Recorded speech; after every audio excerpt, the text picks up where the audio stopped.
Friends, welcome to lovely home. எல்லோரும் எப்படி இருக்கீங்க? நான் இன்றைக்கி என்னோடய ஃபுல் டே ரொட்டீன் தான் ஷேர் பண்ணியிருக்கேன். உங்களுக்கு கொஞ்சம் போர் அடிக்கிற மாதிரி இருந்தால் ஸ்கிப் பண்ணி பார்த்துக்கோங்க. சப்போஸ் உங்களுக்கு இந்த வீடியோ பிடிச்சிருந்ததுன்னா சேனலுக்கு சப்ஸ்கிரைப் பண்ணிவிட்டு வீடியோக்கு வர லைக் பண்ணிக்கோங்க. இது மண்டே அன்னைக்கு எடுத்த வீடியோ. காலைல ஒரு 5 o'clock இருக்கும். எழுந்திரிச்ச உடனே ஃப்ரெஷ்அப் ஆகிட்டு கொஞ்சம் கருஞ்சீரகம் போட்டு தண்ணி வச்சு குடிக்க போகிறேன். நெக்ஸ்ட் ஆயில் மசாஜ் பண்ணிக்கலாம் அப்படின்னு சொல்லிட்டு எண்ணெய் எடுத்து வச்சுருக்கேன். கருஞ்சீரகம் நம்ம உடம்புக்கு அவ்வளோ பெனிஃபிட் கொடுக்கும். ஸோ அப்பப்போ கருஞ்சீரக தண்ணி எடுத்துக்கிறது. நெக்ஸ்ட் இந்த ஆயில் எடுத்து வச்சுருந்தேன் இல்லைங்களா, அதை டபுள் பாயிலிங் மெத்தடில் ஹீட் பண்ணிக்க போகிறேன்.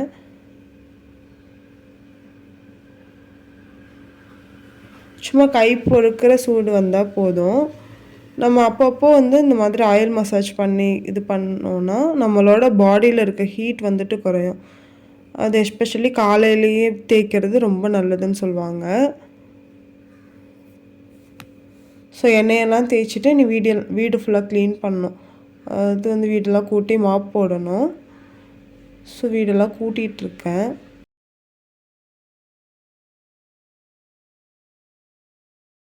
டெய்லியுமே இந்த மாதிரி 5 o'clockலாம் எழுந்துட்டு இந்த மாதிரி சின்ன சின்ன வேலையெல்லாம் பார்த்தா நல்லா தான் இருக்கும். ஸோ இன்றைக்கி மட்டும் சாமி கும்பிடணும் அப்படின்றதுக்காண்டி நேரமே எழுந்திரிச்சு எல்லா வேலையும் பார்க்குறது மாங்குன்னு. மற்ற நாள்லாம் நல்லா இழுத்து போற்றி தூங்கிக்கிறது.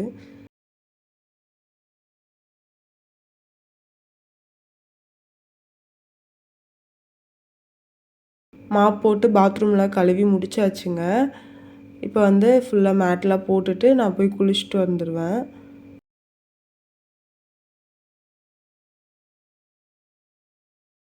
குளிச்சுட்டு வந்தாச்சு. அடுத்தது பார்த்திங்கன்னா இந்த பூஜை சாமான்லாம் க்ளீன் பண்ணணும். பூஜை ரூம்லாம் கொஞ்சம் க்ளீன் பண்ணணும். குளிச்சுட்டு வந்துட்டு தான் இந்த வேலை பார்க்குறது. கொஞ்சம் இந்த பூஜை பண்ணுற அன்னைக்கெல்லாம் முன்னாடி நாளே நம்ம எல்லா க்ளீனிங்கும் முடிச்சிட்டோன்னா அந்த அன்னைக்கு கொஞ்சம் ஈஸியாக இருக்கும். பட் முன்னாடி நாள் ஞாயிற்றுக்கிழமையாக போச்சா, ஸோ அன்னைக்குன்னு நான்வெஜ் இருக்கும். ஸோ என்ன பண்ணுறது, இன்றைக்கி தான் எல்லா வேலையும் பண்ணணும்.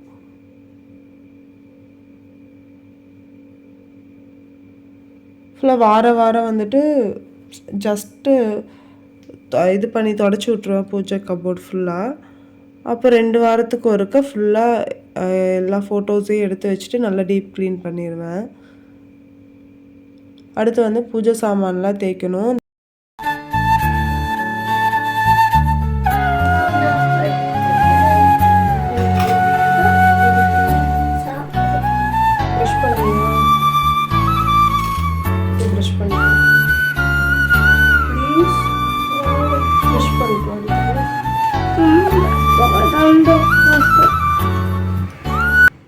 ரித்துக்குட்டிக்கு ப்ரஷ் பண்ணுறதுக்குலாம் எடுத்து கொடுத்துட்டு வந்தாச்சுங்க. இந்த பூஜை சாமான்லாம் தேய்க்க ஆரம்பிக்க போகிறேன். ஸோ இந்த சபீனா பவுடர் இருக்கும் இல்லைங்களா, அது வச்சு தான் தேய்க்க போகிறேன். ஜஸ்ட் அந்த லெமன்லாம் கட் பண்ணி வச்சுருக்கேன் இல்லைங்களா, அதில் அந்த பவுடரில் டிப் பண்ணிவிட்டு ஒருக்க நல்லா ஸ்க்ரப் பண்ணிக்க போகிறேன். நல்லா ஃபுல்லாக அந்த பவுடர் லெமனில் எடுத்து அப்ளை பண்ணி வச்சிட்டோன்னா கொஞ்சம் சீக்கிரம் போயிடும் இந்த பிளாக்காக இருக்கிறதெல்லாம்.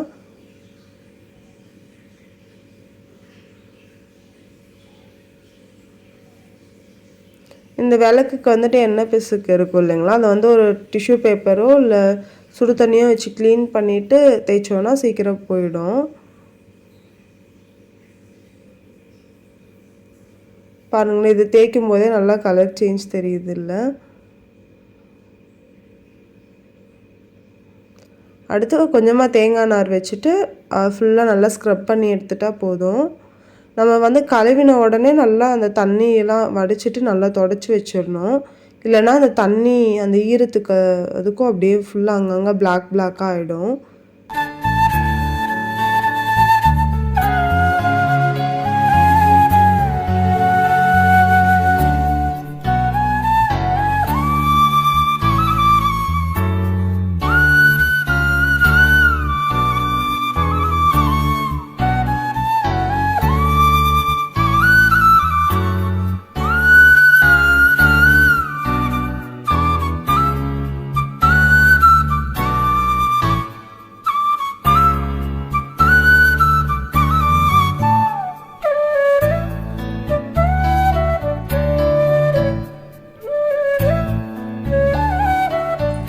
ஃபுல்லாக கடகடன்னு கழுவி முடிச்சாச்சுங்க. எனக்கு இந்த மணி பிளான்ட் எல்லாமே வேர் நல்லா வேர் வருது, வளருது. அப்புறம் அப்படியே கொஞ்சம் கொஞ்சமாக அந்த இதெல்லாம் அழுகி போயிடுது. என்ன பண்ணுறதுன்னே தெரில. இதுக்கு ஏதாவது டிப்ஸ் தெரிஞ்சால் கமெண்ட்ஸில் சொல்லுங்கள், எப்படி மெயின்டைன் பண்ணுறதுன்னுட்டு. ஒரு சில வீட்டிலலாம் பார்த்தீங்கன்னா தண்ணியில் வச்சதே அப்படியே அவ்வளோ பெருசாக வளர்ந்து வந்திருக்கு. நமக்கு அப்பப்போ தண்ணி க்ளீன் பண்ணி வச்சாலுமே இந்த பார்த்திங்கன்னா சும்மா இந்த பேபி லீஃப்லாம் வருது, வந்தாலுமே அப்படியே கொஞ்சம் கொஞ்சம் அப்படியே அழுகிட்டே போயிடுது.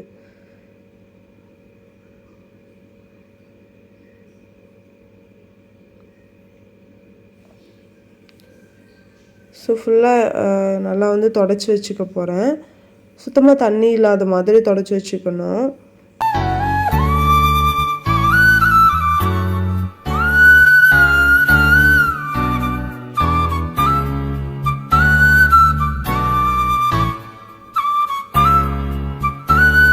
ஃபுல்லாக தொடச்சி வச்சாச்சுங்க. அடுத்து வந்து சாமிக்கெல்லாம் பூ போட்டுக்கணும். பூ போட்டுட்டு ரித்துக்குட்டியை குளிக்க வச்சுட்டு வந்துட்டு சாமி கும்பிட வேண்டியது தான்.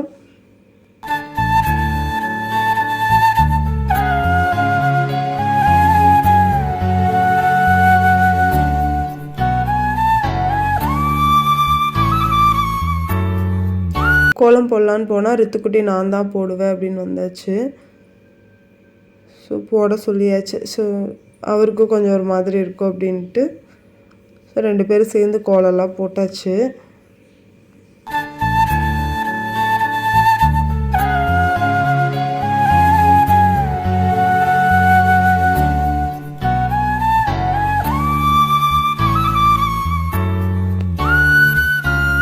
கோலம்லாம் போட்டு முடிச்சுட்டு ரித்துக்குட்டிக்கு கொஞ்சம் ஆயில் மசாஜ் பண்ணி விட்டுறலாம் அப்படின்னு சொல்லிட்டு.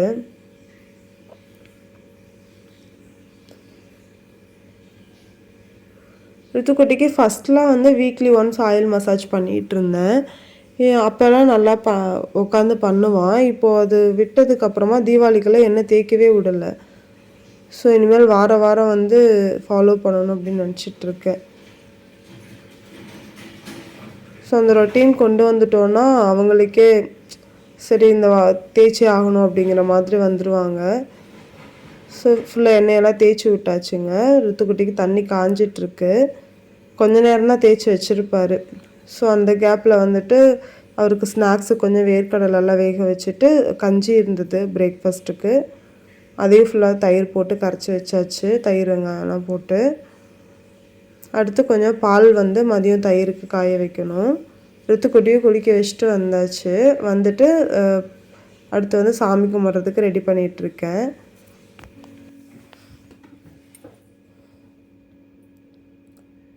ஃபுல்லாக ரெடி பண்ணியாச்சுங்க. சாமி கும்பிட வேண்டியது தான்.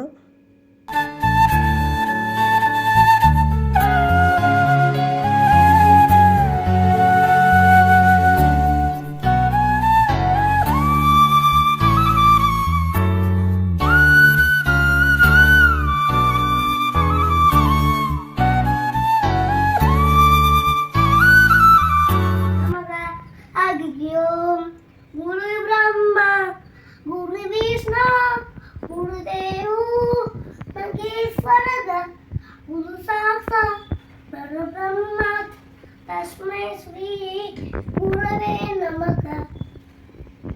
रामं स्कन्तं कनुमन्तं वैनदेयं विगोदर सैने कस्मरे नित्यं दुष्स्वप्नं दश्य नश्यति ब्रह्मार्णौ ब्रह्मणाहुतं ब्रह्मैवेन गन्धर्व्यं कर्म कर्म समाधिना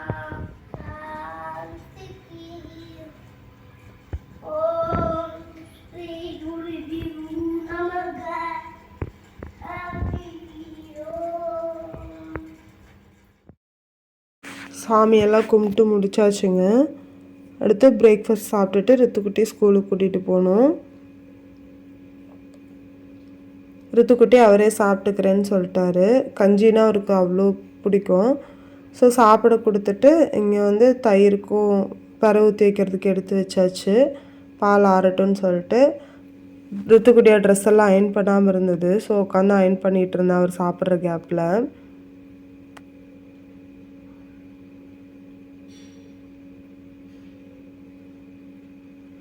ட்ரெஸ்ஸும் அயன் பண்ணி வச்சாச்சுங்க. ஸ்நாக்ஸ் ரெடி பண்ணிகிட்டு இருந்தேன். கொஞ்சம் வேர்க்கடலையை வந்துட்டு நைட்டே ஊற வச்சுருவேன். அதை வந்து பாயில் பண்ணிவிட்டு கூடவே கொஞ்சம் குக்கும்பர், கேரட், தக்காளி, வெங்காயம், அப்புறமா கொஞ்சம் மிளகாத்தூள், பெப்பர், உப்பு எல்லாம், ஜீரகத்தூள் எல்லாம் சேர்த்துட்டு கொஞ்சம் லெமன் சேர்த்துட்டோன்னா சூப்பராக சாலட் ரெடி ஆகிடும். இப்போலாம் ரித்துக்குட்டி நானே ட்ரெஸ் பண்ணிக்கிறேன், நானே எல்லாம் பண்ணிக்கிறேன், நானே சாப்பிட்டுக்கிறேன் அப்படின்ட்டு எல்லாமே அவரே பண்ண ஆரம்பித்தாச்சு.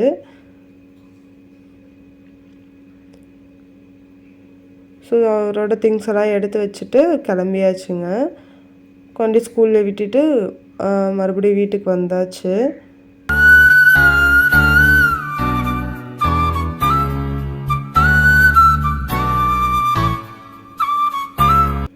வந்துட்டு லஞ்ச் குக் பண்ணுறதுக்கு ரெடி ஆயாச்சு.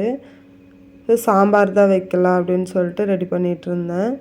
ஸோ நிறைய வாட்டி வந்து சாம்பார் போட்டிருக்கேன். ஸோ அதனால் நான் ரெசிபி போடலை, ரொம்ப வீடியோ லாங்காக போயிடும் அப்படிங்கிறதால.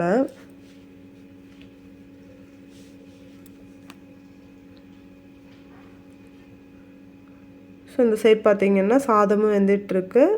பீர்க்கங்காய் பொரியல் மட்டும் செய்யணும். நேற்றுக்கு வச்ச ரசம் இருக்குது.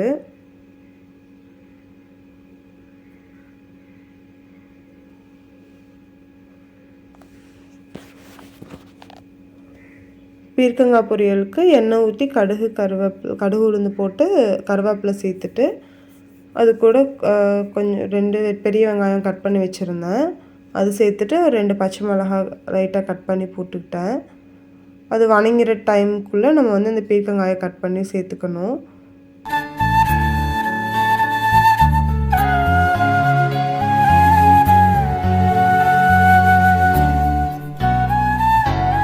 ஃபுல்லாக கட் பண்ணி சேர்த்தாச்சுங்க. தேவையான அளவு உப்பு சேர்த்துட்டு, இதுக்கு தண்ணி ஊற்றவே தேவையில்லை, ஜஸ்ட் இது பண்ணி க்ளோஸ் பண்ணி வச்சுட்டா குக் ஆகிடும். அடுத்து மணத்தக்காளி சட்னி வைக்கலாம் அப்படின்னு சொல்லிட்டு கீரை பொரிக்கலான்னு வந்தாங்க. நேற்றுலாம் நல்லா இருந்தது, இன்றைக்கி ஃபுல்லாக அந்த அஸ்வினி பூச்சி நிறைய விழுந்துருச்சு, கீரை ஃபுல்லாக வேஸ்ட் ஆகிடுச்சு. ஸோ இன்னொரு தொட்டிலையும் கொஞ்சம் கீரை இருந்ததா, விட்டோன்னா அப்படியே அதுக்கும் ஸ்ப்ரெட் ஆகிடும் அப்படின்னு சொல்லிட்டு அதை ஃபுல்லாக அப்படியே பொரிச்சு போட்டாச்சு. இந்த மிளகாய் செடிக்கு வந்துட்டு இலை சுருட்டு மாதிரி வந்திருக்கு, அதுக்கு என்ன பண்ணுறதுனே தெரில.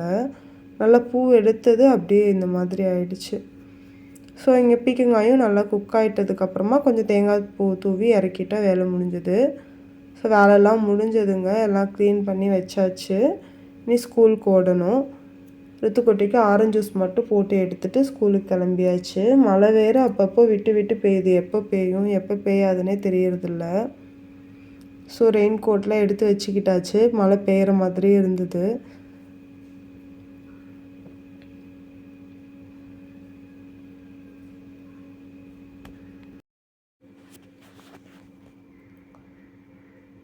கரெக்டாக நாங்கள் ஸ்கூலுக்கு போக மழை பெய்ய ஆரம்பிச்சிருச்சு. ஸோ ரித்துக்குட்டிக்கு ரெயின் கோட் போட்டு கூட்டிகிட்டு வந்தாச்சு. வந்த உடனே வீட்டில் அவங்க அப்பா பலாப்பழம் வாங்கி வச்சுருந்தாங்க, அவருக்கு அந்த பலாப்பழம்னா ரொம்ப பிடிக்கும். ஸோ வந்த உடனே அதை உட்காந்து சாப்பிட ஆரம்பித்தாச்சு. அடுத்தது பார்த்திங்கன்னா மாவாட்டுற வேலை இருந்தது, சரி அது கொஞ்சம் ஆட்டி வச்சுட்டு அப்படியே சாப்பிட உட்காந்தாச்சுங்க. சாப்பிட்டுட்டு மாவு ஆட்டி முடிச்சுட்டு ஃபுல்லாக க்ளீன் பண்ணிவிட்டு தூங்கி எழுந்திரிச்சாச்சு. ரித்துக்குட்டியோட ஃப்ரெண்டு வந்து வீட்டுக்கு வராங்க. ஸோ அவங்களுக்காண்டி பானிபூரி செய்ய போகிறோம். பானிபூரி செய்கிறதுக்கு புதினா சுத்தமாக வீட்டில் இல்லை, ஸோ நல்ல வேலையாக தொட்டியில் இருந்தது. ஸோ அதை ஃபுல்லாக எடுத்துகிட்டு அந்த தண்ணிக்கு வந்துட்டு புதினா ஒரு கைப்பிடி அளவு வந்துட்டு மல்லி, காரத்துக்கு ஏற்ப பச்சை மிளகாய், கொஞ்சம் இஞ்சி, அப்புறமா ஜீரகம் சேர்த்து நல்லா அரைச்சிக்கணும். அரைச்சி எடுத்ததுக்கப்புறமா இந்த ஃபுல்லாக ஃபில்ட்ரு பண்ணிவிட்டு கூட லெமனும் உப்பு சேர்த்துட்டா தண்ணி ரெடி ஆகிடும். அடுத்து இந்த சட்னி தான் அதோட ஸ்பெஷலே. கொஞ்சம் புளி ஊற வச்சுட்டு கொஞ்சம் வெல்லம் சேர்த்துட்டு அப்புறமா உப்பு மிளகாத்தூள் சேர்த்து அரைச்சிட்டா வேலை முடிஞ்சது. இந்த மசாலாவுக்கும் உருளைக்கிழங்கு, கொஞ்சம் பட்டாணி, கொஞ்சம் வெங்காயம் சின்ன சின்னதாக சாப் பண்ணி போட்டுட்டு கொத்தமல்லி, உப்பு, மிளகாத்தூள் போட்டால் வேலை முடிஞ்சது.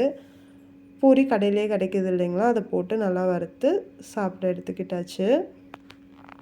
எங்களோட டே இன்றைக்கி இப்படி தாங்க போச்சு. கண்டிப்பாக உங்களுக்கு இந்த வீடியோ பிடிச்சிருக்கும்னு நம்புகிறேன். உங்களுக்கு இந்த வீடியோ பிடிச்சிருந்ததுன்னா கண்டிப்பாக சேனலுக்கு சப்ஸ்கிரைப் பண்ணிக்கோங்க. தேங்க்யூ ஃபார் வாட்சிங்.